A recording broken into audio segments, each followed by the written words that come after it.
Hey everyone, this is acyuta-bhava from Nightlight Astrology, and today we are going to continue our series on the Dao De Jing for astrologers by looking at verses 45 and 46 of the Dao De Jing, and looking at these verses in light of our study of astrology, which is what we do every week on Wednesday, working our way 2 verses at a time through this classic spiritual text. So that is our goal for today. You don't have to have seen any of the previous episodes in this series to get something out of it. But you can always, they're not like sequential, but you could watch any of them and really get something good out of it. So, all right. Well, before we get into it, please don't forget to like and subscribe, share a comment, click the notification bell for updates when you subscribe so that you know when I go live. You can always find a transcript of any of these daily talks on the website, nightlightastrology.com, where I'm going to go to right now in order to promote my upcoming course, Ancient Astrology for the Modern Mystic. So the new class, Ancient Astrology for the Modern Mystic, my year one program begins November 12th. We meet on Saturdays, 2 to 3 hours each, 30 classes on the year.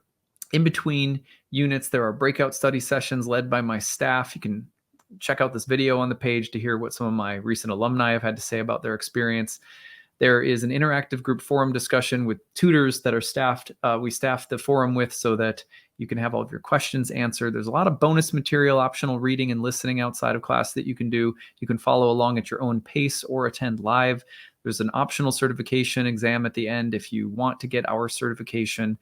And we also have need-based tuition assistance. So the early bird payment saves you $500 off. You can always stretch out the payment over 12 months if you want to choose the payment plan. And if you're hurting financially for any reason, but you want to study astrology, check out the need-based tuition option, which is also available. We are going to be putting a deadline on the need-based tuition because what we're trying to avoid is having a rush of a ton of applications at the last minute because they take a little bit longer to process than a normal application. So we just ask that if you want to join the class and use need-based tuition, sign up early so we can get you in and get you all set up.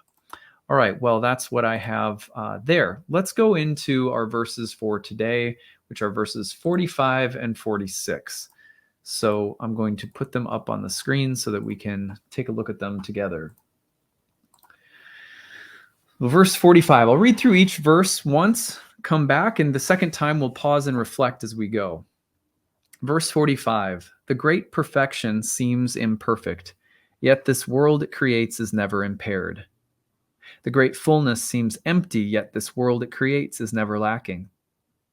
Great truth seems false, great skill seems clumsy. Great eloquence seems like babble. Keep moving and you'll miss the cold. Keep silent and you'll beat the heat. Be tranquil like the rain of spring, be pure like the sheen of silk. Then the great perfection will be perfect and the great fullness will be full. It's a very mysterious and beautiful verse. Verse 46. When Tao is present in the empire, men follow their own nature, and riding horses work the fields. When Tao is absent from the empire, men go astray, and war horses breed on sacred ground. There is no greater loss than losing Tao, no greater curse than desire, no greater tragedy than discontentment, no greater fault than selfishness. Contentment alone is enough. Indeed, the bliss of eternity can be found in your contentment. Let's go back up and read verse 45 again. The great perfection seems imperfect, yet this world it creates is never impaired. The great fullness seems empty, yet this world it creates is never lacking. Great truth seems false. Great skill seems clumsy. Great eloquence seems like babble. Keep moving and you'll miss the cold. Keep silent and you'll beat the heat. Be tranquil like the rain of spring. Be pure like the sheen of silk. Then the great perfection will be perfect and the great fullness will be full. So beautiful. I have a lot of thoughts about this one that I think relate to our study of astrology. They certainly are teachings in this. There are teachings in this verse that I see reflected in my astrological practice and what it brings into my life. So first of all, the great perfection seems imperfect, yet this world it creates is never impaired. There's a phenomenon in astrology, and a lot of people will know what I'm talking about when you're listening to this. It often happens through hindsight. it happens less frequently, at least for me, in the actual moment. But let's say, for example, that I am going through something. For example, I'll give you an example. I think it'll help. Recently, I was feeling really, really stuck, just with something in my, my personal life, I guess you could say my spiritual practice, and I was just feeling really stuck. And at first, I was just feeling like my spiritual practice isn't working. It's not doing what it ought to do. And I was frustrated. Maybe, I don't know, later in the day, in the evening or something like that, that I started reflecting on the fact that Saturn is square to Uranus in the sky. As I'm making this particular video, Saturn is squaring Uranus in the fall of 2022 for one last time.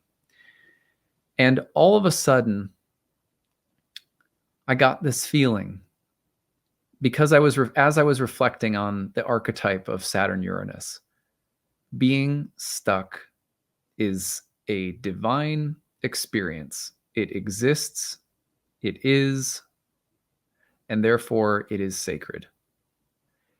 And it was funny how in that moment, it was as though I became patient, maybe is the word, or accepting, or curious, I'm not sure, with my experience of feeling stuck. It's not that I felt unstuck all of a sudden. It's that suddenly there was a rightness to the stuckness. There was a sense of it being the right time to be stuck, And I just thought, with astrology, with that perspective, even imperfect things are perfect. The great perfection seems imperfect, yet this world it creates is never impaired. Now, the great fullness seems empty, yet this world it creates is never lacking. Same idea. What seems empty is never really empty, although it is by all accounts and appearances. The great perfection seems imperfect, although by our accounting, by our measurements, it probably appears or is measurably imperfect in some way. But we don't know enough. We don't know enough to be as freaked out as we are. We don't have enough information to be judging things as imperfect or impaired. And that's what this verse is really teaching us. And to me, as an astrologer, when I reflect on the transits day in and day out, month in and month out, I'm always being granted that perspective. Eventually, like I said, usually it's in hindsight. It's not always during the moment, like later that evening, for example, in that small case of feeling really stuck and then being like, well, Saturn square Uranus, and it's the right time to be stuck, I guess. But we often experience this kind of awareness in hindsight, but it's through that recollection that we eventually start to cultivate that same awareness within the moment. We start to experience things archetypally, and the soul is satisfied. It's satisfying to the soul to experience anything that we're experiencing with a sense of appreciation for its archetypal or imaginal nature. As soon as you see a god, it's pretty satisfying. So that the thing is, I'm stuck, but I'm stuck with a god, or I'm stuck and look, a god, and that is satisfying. We somehow realize that this world is never impaired. This world is never lacking. Great truth seems false. Great skill seems clumsy. Great eloquence seems like babble. That's really beautiful. Keep moving and you'll miss the cold. Keep silent and you'll beat the heat.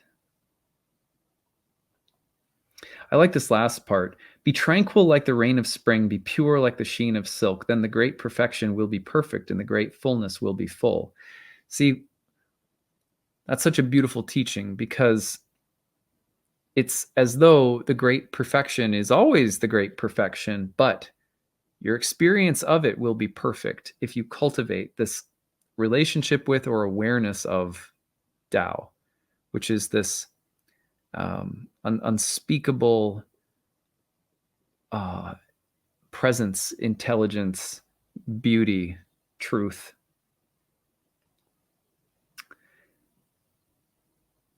It's not a calculus that we use to arrive at Tao. It's a relational, participatory, curiosity. It's staying stubbornly curious and interested and appreciative. Not in some unicorn way. It has to surprise us constantly for it to be real.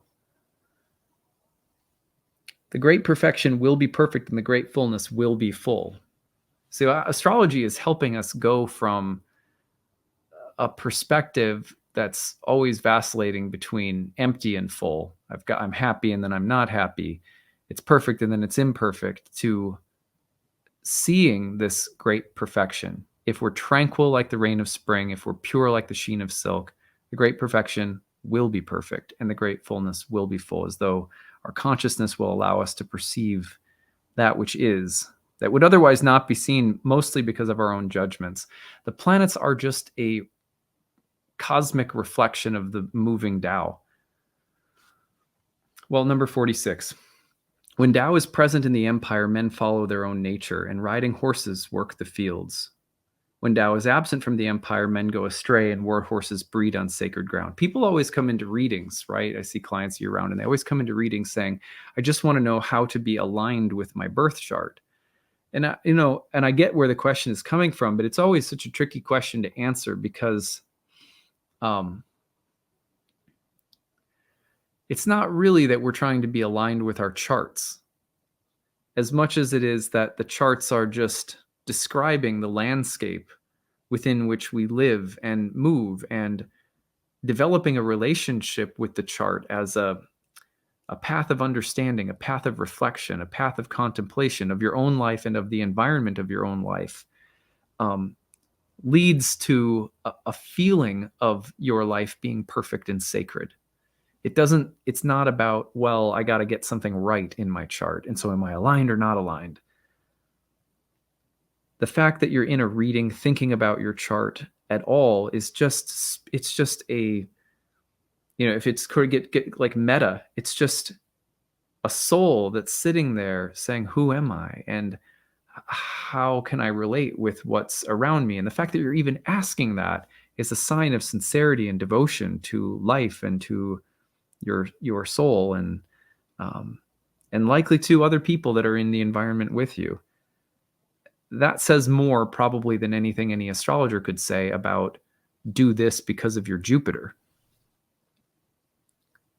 And this is, to me, what it means to live an astrological life. That an astrological life is one lived in a kind of reflective or contemplative, like a moving prayer. Your life becomes this prayerful consideration of your own experiences in light of these archetypes.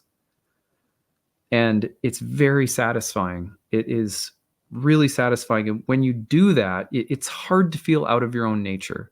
When there's a lot of trying to get things right, that's when it seems like we stray from being in touch with Tao, or what I would just call God or divinity. There's no greater loss than losing Tao, no greater curse than desire, no greater tragedy than discontentment, no greater fault than selfishness. So the implication being that we lose Tao when we get caught up in desires, discontentment, and selfishness. Not just one of them, but all three in a kind of cocktail. Well, the planets constantly teach me that I don't know really what I want or what I need. And they teach me that I don't really know what's coming, even though I can see outlines of it in the sky. And so that when that promised thing arrives, it both is and is not what I was expecting. And that teaches me how to be freer, relatively free of desires, the burning desires, discontentment, and self-centeredness, because I'm not the only player on the chessboard,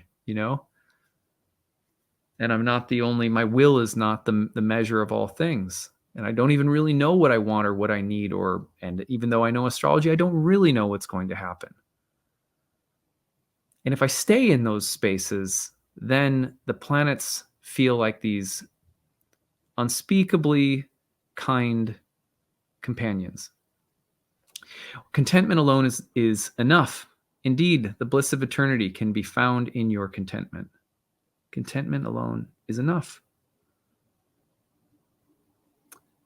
Almost every single ancient astrological text that takes the time to speak about the philosophical reasons for doing astrology speaks about contentment. That if we're studying the planets and incorporating the observation of their patterns and movements as omens of the gods in our lives, and if we're incorporating that on a day-to-day level, that the byproduct is contentment, we start to feel an accepting, peaceful engagement with our lives. So sometimes people paint the picture of ancient astrology like it's stoic. Like, just accept your hard fate. That's not really what Stoicism is about. As much as it is, Stoicism is very similar to Taoism in many respects. It's so much more about moving with the currents of experience. And the only way to move with them and experience the richness of life itself is to go along with a kind of acceptance. But it's not the same as being like, just accept your fate, like some kind of stoic, pull yourself up by your own bootstraps, political party or something.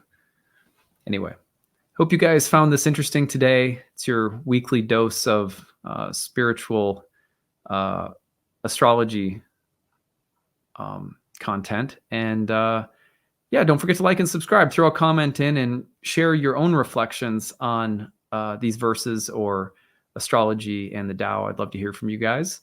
And we will see you again tomorrow. All right, take it easy, everyone. Bye.